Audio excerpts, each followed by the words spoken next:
leave the meeting. No, don't leave the meeting. Stay How, on the meeting. do I press got it? Got it. Yes. We are Okay. live. We There are we are. live, Michael. Hello, everybody. This is hilarious. God, this is the part that should be on. I know. Trying to figure it all out. Okay, so it took us a little bit, but we're here, and I'm live with Michael Leonard. And Michael, it's fitting that it took us all this time because you were supposed to be in my living room 2 years ago. Do you know that? No. Okay, you were scheduled. You were scheduled to perform in my living room at Women Who Write, March 31st, 2020. Yes, and we had a little thing called the pandemic lockdown. Oh. Yes. I would have been there. You would have been here. We would be old friends by now. Well, yeah, this darn pandemic, it's just been insane. I've never thought in my lifetime, did you? I want to talk to you about that, Michael, because I lead this group called the COVID Crazies. They're watching right now and they're going out of their minds that you're with me. Hi, COVID Crazies. They were going to be here in the living room. 50 of them were going to be in the living room to hug and kiss you and bask in your glory. And because we, oh, Michael. No. You'll be right. I just have to plug it in. Okay, plug it in. You're scaring me. Oh, this is a Frankie went and off. Johnny. We should make a movie of this here. Okay. Oh no, your camera went off again, Michael. We have to get you back on. Oh, there you are. No. I'm ready to go. I'm ready to shoot myself. Okay. For those of you out there, Michael and I are both sober and we both need a drink. We're going to go out together. You're telling me. Oh no, now you're kind of freezing up. There you are. Wait. Oh, you've moved. You've changed. We've had a lot of technical issues, everybody. But oh no, you're not. Oh no, you're me. Yeah, you're Are you not here? You're kind of doing a slow motion thing. I'm talking to you. Okay, now it's better. So weird. I can see you. Okay. It's something to do with the internet and Mercury's retrograde and who the hell knows what else is going on. Do you want to just do this voice and then we can do it tomorrow. I'll be home tomorrow. We can do it on Wednesday if this is too awful. I'll kill her. I'll kill Harlan because Harlan, Wednesdays when I usually do this, you are the only person I am doing this for on a Monday because Harlan told me you could only do it on a Monday. So what? Yes. 300 interviews. You're the first Monday. Oh no, and you're freezing and I'm doing theater. Well, here I am. I mean, I'm yours. You can't hear me, right? I'm moving. Try and stay still, Michael. How's this? Okay, stay still and hopefully we'll keep you. Okay. All right. I haven't moved. I'm sorry that I'm putting you through this. Oh my God. No, vice versa.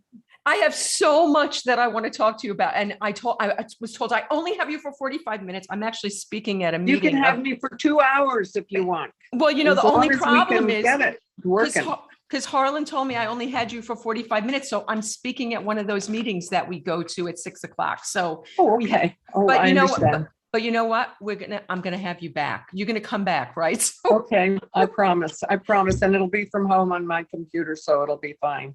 Excellent. But let me have you for the time I've got you. And, okay. And because one of the last things I was going to talk to you about, but now I want to say it first so I get it in. I know you're considering writing your memoir. Is that correct? Yeah, I've kind of been noodling around for a few years actually, but I haven't formally. I can't seem to sit down and write. I was born on April 9th, 1939 and blah, blah, blah. I seem to have to write about little snapshots of my life. I don't seem to know how to put it all together. I need an editor, I guess, to boost me a little. And that would be wonderful. And there's a couple of things. It took me 13 years to write mine. Oh, that's And- encouraging. And all I promised myself to do, committed to, was 5 minutes a day of sitting down. And I bet you can sit down for 5 minutes every day, and you can send me an email and tell me that you did it every day. I send an email to someone every single day to tell them that I did it. And I bet but I also know I think I know what you should call your memoir. What? A girl named Michael. Oh, come on. Oh gosh, yes. Well, my father said, had you been a boy, we would have named you Caleb. But as you were a girl, we named you Michael. Okay, so I don't understand this. What does that mean? Well, they drank a lot. You know? So did we, I understand. Yes, we did. I did. And I understand that your Eskimo, the person who helped you get sober, you tell us the story. Was Ralph W. And we used to go out to lunch, while we were shooting the show. And we'd both have a martini or, whatever before lunch. I mean, not overdo it, but just enough to get kind of feeling a little loose. And then we go back on the set. And then one day, Ralph said, I'm thinking about going to a 12-step program. And I said, oh, I think that's wonderful. I thoroughly support you in every way. And I'm glad you're doing it because you do have a problem. And he put his hands on my shoulder and looked me in the eye and said, and I think you should come too. I remember feeling a little rush of indignation. What do you mean I should come too? And so I went, and it's been 43 years now for me. I'm in awe. Yeah, I'm in awe. And it changed. I heard something about one of your sons said to you something about, what did he say to you? You're right. Lucas, my youngest, said, Mom, when you drink wine, you're not like you. And it was true. I mean, I was mom during the day, and after the first, having wine at dinner or something, I would suddenly become terribly happy, I guess, or whatever. And I wasn't the same person that he knew that he had during the day. I didn't drink much during the day, but once I started, I enjoyed it. So, and I finally just decided, I don't want to do this. I don't need it. I don't want it. And I went to support Ralph and ended up deciding maybe I should take a look at my own drinking problems. So I did, and it's been wonderful. It's been a good life. That's inspiring and wonderful. 43 years is amazing. Well, I'm old. I'm old. I'm You're still young. I'm 66. I'm on your tail. Well, So okay. when did you start drinking? Did it escalate right at the beginning, or when did drinking become a thing?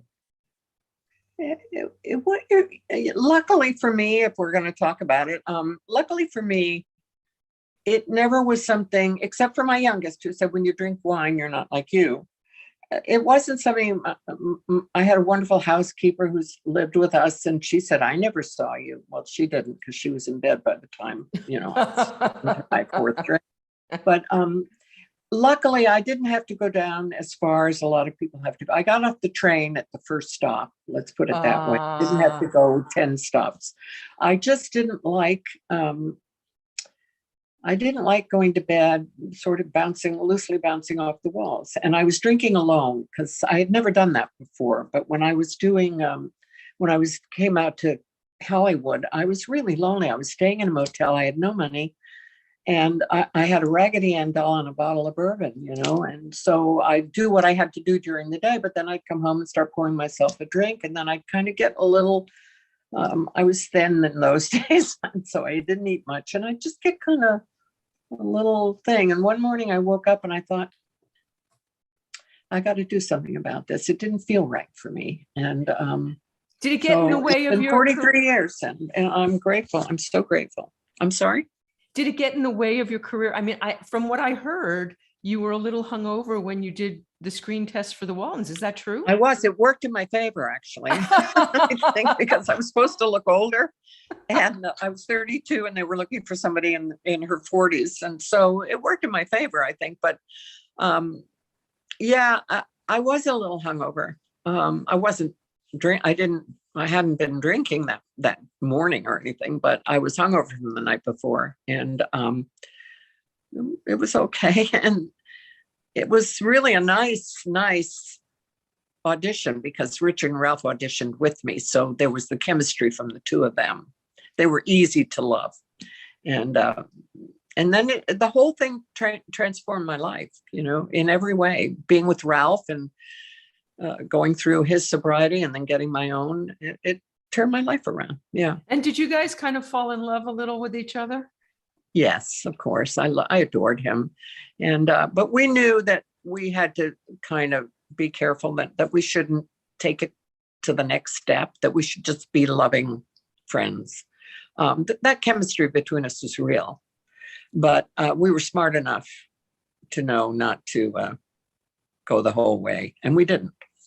You were a woman of the theater, and yes, and you still are. Right. And so, Bill Ball, ACT, my dream. I saw him speak when I was in college, and I was too chicken to audition for ACT, but what I wouldn't give to have seen your Cleopatra and your Private Lives and thank you. All of those. Did it get in the way when you were an actress on the stage? I mean, did you drink? Did you ever drink before you went on stage? No, but up toward the end, I would have a drink in intermission a little, or I'd have it waiting for me, and I'd have a sip, and I'd have a drink waiting for me. Because in the theater, yourself, you don't go drunk on the stage because you can't remember your lines, but afterwards, everybody goes out and has a drink to unwind because you're sort of high at the end of a performance. So, and it was perfectly natural. I mean, I wasn't drinking any more than anybody else. In fact, I was drinking less than some people, but it just finally, when I started drinking by myself, that was really what did it for me was, and when my little boy said, when you drink one, you're not like you.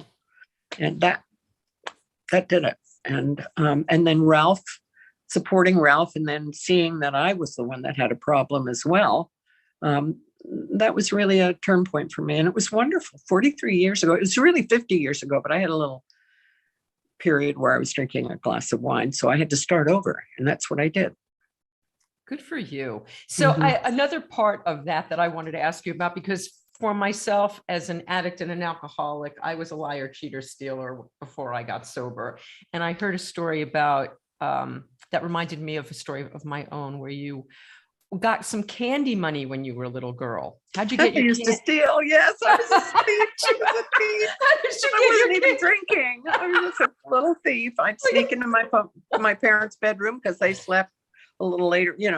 I'd get up. I must have been 6 or 7, and some teacher ratted me out. I bought her a 5-pound box of chocolate, or a pound box of chocolate, $5 box of chocolate. And she called my father and said, your daughter is spending an awful lot of money on candy. And I think you should know about it. So my father said, you're too old to spank, but I think you've been taking money from my drawer. And when I was taking all those old coins that he was saving for a little coin collection, I was stealing like a quarter could buy 5 candy bars. So I would take a quarter and think he wasn't noticing. To do chores, I had to milk 3 goats every morning and every night before I went to sleep, which is like a cow and a half. And I did chores. I fed the rabbits who were, and I was scared as hell at night.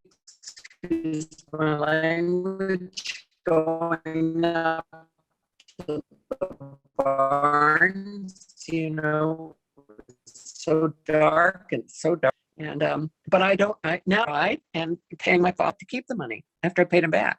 So I thought he handled it really well. When you have a juvenile delinquent as a daughter, you have to know what you're doing. But he did teach you a lesson, because you didn't steal after that. Is that correct? No, I don't. I wouldn't even take a matchbook from a hotel room now. No. Wow. And I never stole. I never stole from stores or anything. I just stole from my parents.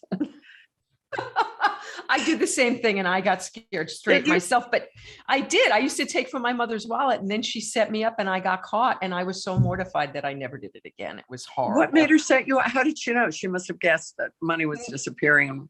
She didn't, but she had a boyfriend who was a cop and I hated him. And so I took out of his wallet and then he set me up but I never did it again. But I was older than you. I was like 15 or something, but 14. Yeah, that's normal too. It was horrible. Yeah. It was embarrassing. But so I have like 30,000 questions going through my mind to try to, so I hear that your father was in the CIA. Is that true? Yes, he was. Did you know that at the time? No. Oh, your sound keeps freezing. No, we were living in Austria, and it was like the sound of music. It really was. We wore dirndls. We went to the little local school. We would sit and harmonize on the hill. Sound of music. It really was the sound of music. We made Daisy Chad recently. So I heard his sister, Heinz was his name, was 66 when he died, unfortunately. But yeah, it was real and it was beautiful. And I remember I've been back. I took my husband to see where I had lived, and I would love to take my kids. They've never been there, so that would mean a lot to me. And that village, and the people are still there, some of them. So we went to see Inga. Inga and I used to walk around the lake delivering laundry. I would keep her company, and she's still there. And so, yeah, it was wonderful. Sound of music, it really was. The cows would go up to the mountains with flowers in their horns, and it really was wonderful. I love that. My grandmother's from Austria. My grandmother who passed was from Austria. Really? Yes. Where was she from? Where? I don't know. I don't have that information. And my father died of Alzheimer's, so I don't know that I'll ever find out. I'm going to have to do one of those ancestry.com things or something and find out. It's a beautiful country. I've been fortunate and been to a lot of countries, and it's the most beautiful country I've ever been to. Oh, wow. Yeah, it really so what I don't know about you at all, Michael, is how you started to act. Where did that begin for you? Well, even living in Austria, which was fabulous, I was a very depressed child. So I cried. I cried a lot and shook. I think it was hormonal, and oh God, I lost your sound. Sorry. The doctor said, my parents took me to the local doctor, and she said, she doesn't have any peers of her age who are interested in ballet and the things that she's interested in. These people had just come through a war. It was 5 years after the war that we were there. It was 1950. Right. So even though the village had never been destroyed or anything, Hitler had, there were, and I felt it. I could tell who was a Nazi and who wasn't. As a kid, I could see. Wow. I could tell. So I was very sensitive to all that stuff. And as much as I loved Austria and still do, I think that combined with, hormones and everything, made me very emotional. So my parents said, well, she loves dancing. And the doctor said, she needs to be with her peers, people who are interested. So they sent me off to boarding school, which was worse. Wow. I mean, it gave me a career, but I was terribly homesick. And I think it was all to do with hormones, I guess. And I cried all the time. And the teacher said, could you cry a bit more quietly, please, Michael? Just sitting in the class going, but I did get a career out of it. And I loved. Oh no, we lost your camera again, Michael. You've lost me. Okay. How do you? Yeah, we lost your picture again. I see you. Yeah. You can hear me though. I can hear you, but we've lost your picture. We're having a lot of issues on this. Are you still there? I'm here. I can hear you. Oh God. I'm just trying to find how to get you. All right, hang on. It's going to let Um, me send you an invitation to start your video. I'm just trying that again. There Here you we are. go. There you are. Okay, I can't see you now, but I can hear you. Oh God. Well, we can see you, so that's That's more all right. If you, important. all right. Okay, so you started performing then, and I know that you were a woman, as I said, of the theater, and it wasn't you didn't want to audition for Olivia Walton. Is that true? Yes, I did not. Well, I hate auditions anyway. I get so nervous. You'd think it was operating on a baby without anesthesia, but actors are little insecure egos. I remember in Private Lives, that was such a fun job at ACT. Francis Coppola directed it before he became Francis Coppola. Oh my! And, it was fabulous. He was driving a little old beaten up VW Bug, rusty colored VW Bug, and wow. I mean, he had directed Tinian's Rainbow, but he wasn't, he was actually auditioning people for Godfather while he was directing us. He'd go down to LA and audition people, but who knew? Who knew? Wow. So anyway, he was wonderful to work for. He really understands how actors work. And it was a wonderful production, but I used to get so nervous on opening night that I had to light a cigarette in a cigarette holder, and it went from the left side of my mouth all the way around to the right side of my mouth while I'm trying to follow it with the lighter and light it because I was so nervous. But those were wonderful days at ACT. There's nothing like rep theater. Thank God for Bill Ball, because the experience of working in different plays and doing one play in the afternoon and racing down to another theater to do another play at night was just a fabulous experience. Oh, and I loved it. I was in a tiny little rep company, but Bill Ball and ACT were the dream. So I'm in awe. And you've done Broadway, and you've done everything. You even did theater with Ralph Waite. Didn't you guys do Love Letters together? Yes, we did, and we were wonderful. He was wonderful. But Love Letters, you're not allowed to look at each other until the very end. Have you done it? I have not done it. No, I haven't. No. Oh no! Don't tell me. Oh, okay. Yeah, it's wonderful. It's just, it works. You don't even have to do anything. It's so well written by Pete Gurney, and Ralph and I did it together. And of course, we love each other. We loved each other, and so that came through, I think, when we did it. I have no doubt. Your chemistry with Richard Thomas is amazing as well.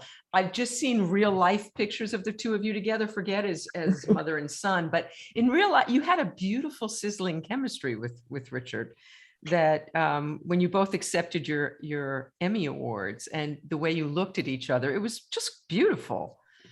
Well, we still do. We're very close, and I'm very close with Georgie, his wife, who's wonderful. And, it's easy to have chemistry with Richard because he's just one of the sweetest human beings that ever walked the face of the earth. I mean, he truly is.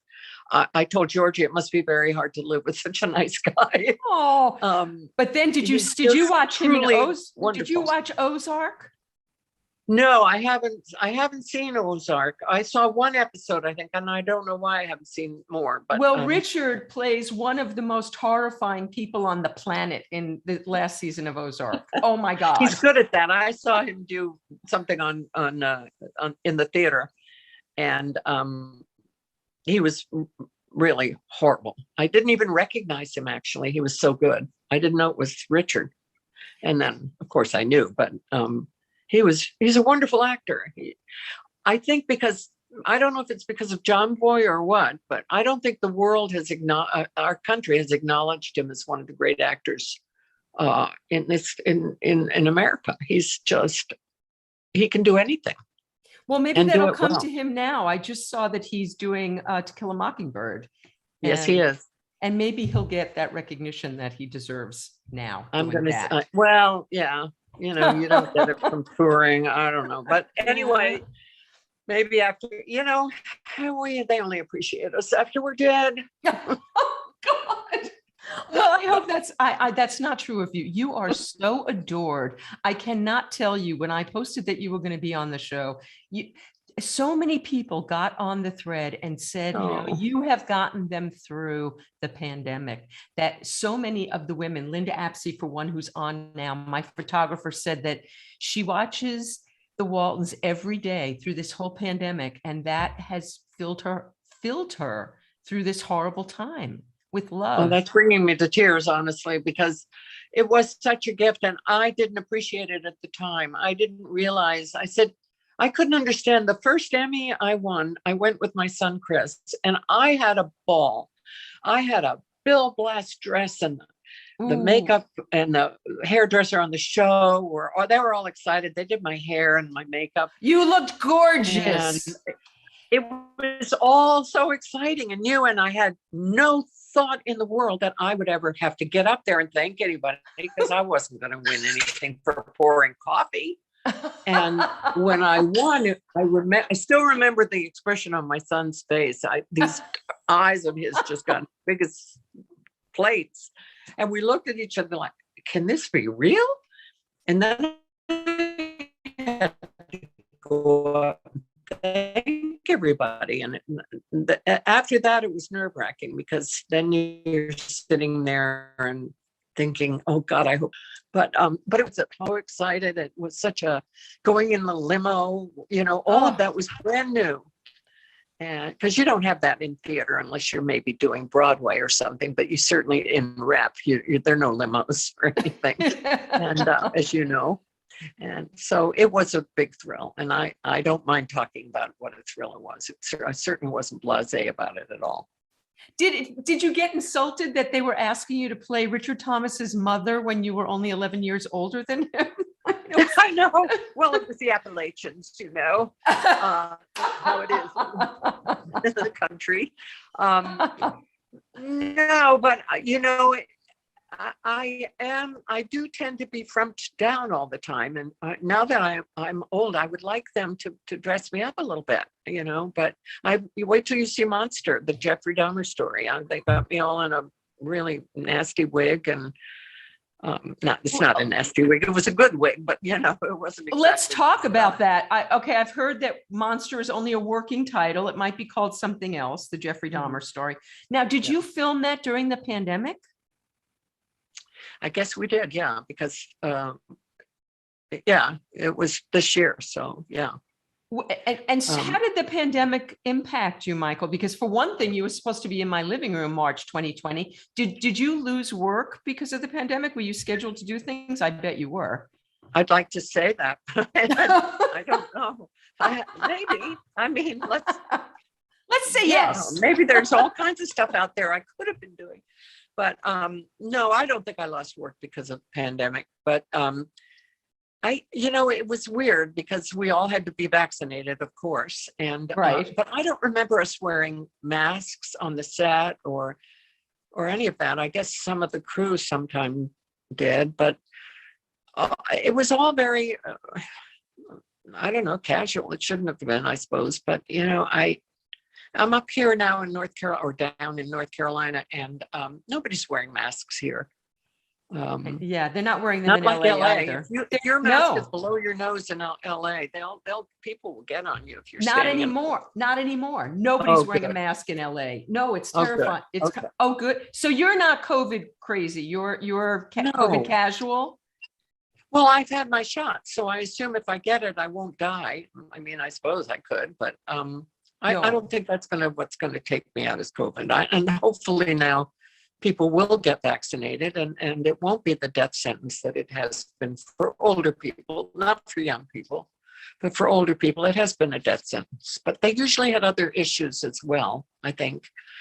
And luckily, so far, I'm knock on wood, I'm doing okay. I'm so glad. Okay, so tell us about the Jeffrey Dahmer story, because you play his grandmother, is that correct? Yes, I do. And I have a grandson living with us now who's 28 years old, the most gorgeous in every way guy. I am bragging and I don't care. He's handsome, he's kind, he's fun. I love having him live with us. And I looked at it and I thought, what would it be like if I suddenly discovered this beloved grandson of mine was a serial killer? So that's what I kind of used for my character, who didn't know what he was doing. Right. Because denial, I mean, he's bringing black plastic bags up from the basement with body parts in them. And she's going, "What's in the bag, Jeffrey?" So at one point she says, "What's that smell?" And that's really a line. I'm making it a comedy. It's not supposed. I mean, there is some humor in that, I think. Ryan Murphy Murphy usually has comedy. Chopping up little boys. It's horror. It's a horror story. And Peter Evans is the nicest kid you'd ever want to meet. Who plays these? He played Charlie Manson and something else, I think. He plays these horrible, horrible people. So he must get his dark side out playing all these characters, because in real life he's just a doll. Wow. Another thing that you've done recently, second acts. Yes. I didn't know that I'd be able to see it. I just saw that I can rent it on Amazon, which I'm going to do tonight, but I did watch the trailer and it's beautiful. It's just a little love story. Yeah. It's a sweet little bubble of a love story. Yeah. And you're so, you're amazing. I'm so fat. Oh, shush, you are not. You look at what we do to ourselves. I've done that to myself every day of my life. Why do we do that? You're gorgeous. Stop. But it's such a beautiful, can you tell us a little bit about that love story? It's so beautiful. Yeah. No, I don't. And so, yeah, I can't see you right now. Right? And John was wonderful in it. And Charlie Robinson, I did Driving Miss Daisy with, and he's no longer with us. So I think I kill the men who work with me better watch out, because yeah. But it's a biracial it's a loss, love. a big loss for me, because you get so close to people when you're working. Yes, it is. And he actually, John wasn't well when we actually shot it, and he was such a lovable person that it was easy to do. As an actor, you know that it's all about your connection with somebody else. I think that's part of the attraction of it, is you get to connect on a very deep level with people that you especially in film, you walk on a set and you're necking with somebody you never met before, not at my age now, but in the past. And you can get very close to someone in a very short period of time. Did you tend to fall in love with your leading men? I'm trying to think. Honestly, I don't think I ever did. I don't think I ever fell in love with. We weren't in love. We were in a deep kind of very loving friendship. I mean, there was a deep love there, but I don't know that it was in love with each other. We were too smart for that. We thought about it once. We said, what if? And then we looked at each other, and truly we did. We just looked at each other and went, nah. Practically at the same time. We knew it would be trouble, because we're complicated people. And we knew that, and we knew it would probably turn bad, and we'd be having to work for 17, 18-hour days together, and it just wouldn't work. So we kept it very clean but very loving, and we flirted. We had fun with each other, but it. Are you there? I'm here. Your sound is doing weird things, and so we're going to talk a little bit more, and then we're going to do it another time, and when we have a better connection. When you're home with your computer, and you're not struggling with the technology. But I did want to ask you. I know that you left the Waltons before the run ended. Why did you do that, Michael? I'm a theater person. And I just found it. I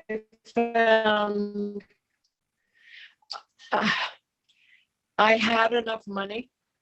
I had more money than I ever dreamed I would have. Being a theater person, you could do theater for the rest of your life and barely make a living. So I felt comfortable financially, even though I wasn't,